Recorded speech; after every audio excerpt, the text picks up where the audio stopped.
ચાલો આજે આપણે આમચૂર પાવડર બનાવવાનો છે. એની માટે આપણે આ રાજાપુરી 1 કિલો કેરી લીધી છે. આ રીતના હવે આપણે આના બંને પાર્ટ આગળ પાછળના બંને પાર્ટ આપણે કાઢી લઈશું.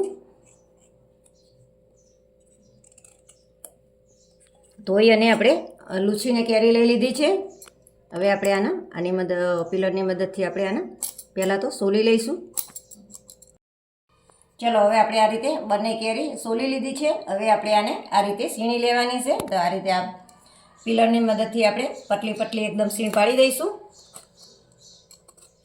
આ રીતે પતલી પતલી સીણ આપણે પાડી દેવાની છે. ચલો જો આપણે પિલરથી આ બધી આપણે ઉપરનો પલ કાઢી લીધો ને છેલ્લે છેલ્લે એમ થાય ગોટલા જોડે ના ફાવે તો આ રીતે ચપ્પેથી આપણે આ રીતે પતલી પતલી ચિપ્સ પાડી દઈએ એટલે એમ પણ બહુ સરસ થાય છે. અને જો તમારે સીણીથી કરવું તો સીણીથી પણ બહુ સરસ થાય છે. પણ સીણીથી એમાં પાણી છૂટે છે એટલે પાણી બધું આપણે કપડામાં નાખીએ એટલે કપડું એબ્ઝોર્બ કરી લેશે. એટલે આ રીતે કરવાથી પાણી છૂટતું નથી અને બધું પાણીનો ખટાશનો ભાગ બધો આ કેરીની અંદર રહેશે. એટલે આમચૂર પાવડર બહુ સરસ બનશે. જો આ રીતે આપણે બધી ચિપ્સ પાડી દઈશું અને ગોટલા આપણે કાઢી લઈશું.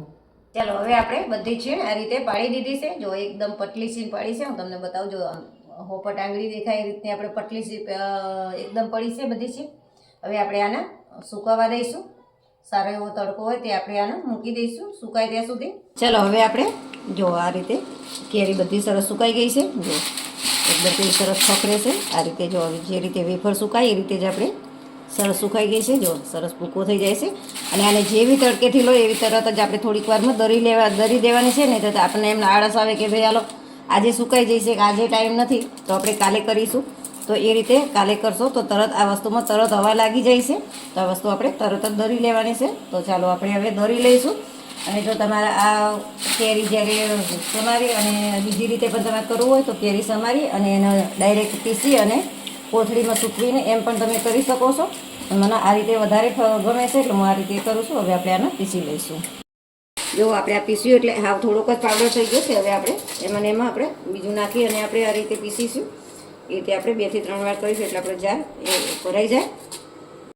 અને જો તમારે એમ થાય કે ચોમાસામાં કે ઉનાળામાં લીંબુ કે ટમેટા આવતા નથી તો આ રીતે આંબીલા તમે રાખવા હોય તો એ પણ તમે એર કન્ટેનરમાં ભરી અને તમે રાખી શકો છો. ચલો હવે આપણે જોઈ લઈએ. જો આપણે બહુ સરસ દરાઈ ગયું છે. આમચૂર પાવડર બહુ સરસ બની ગયો છે. હવે આપણે આને ચારી લઈશું. આપણે આ જે ચટણીનો જાર સૌથી નાનો હોય એમ જ લીધું છે. એમાં બહુ સરસ કોઈ પણ વસ્તુ ચરાઈ જાય છે.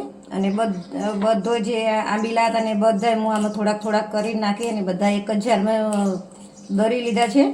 આ રીતે આપણે બધો પાવડર ચારી લઈશું. ચલો હવે આપણે આમચૂર પાવડર તૈયાર છે. જો એકદમ બહુ સરસ દરાઈ ગયો છે. હવે આપણે આ રીતે કાચની કોઈ બોટલમાં ભરી લઈશું.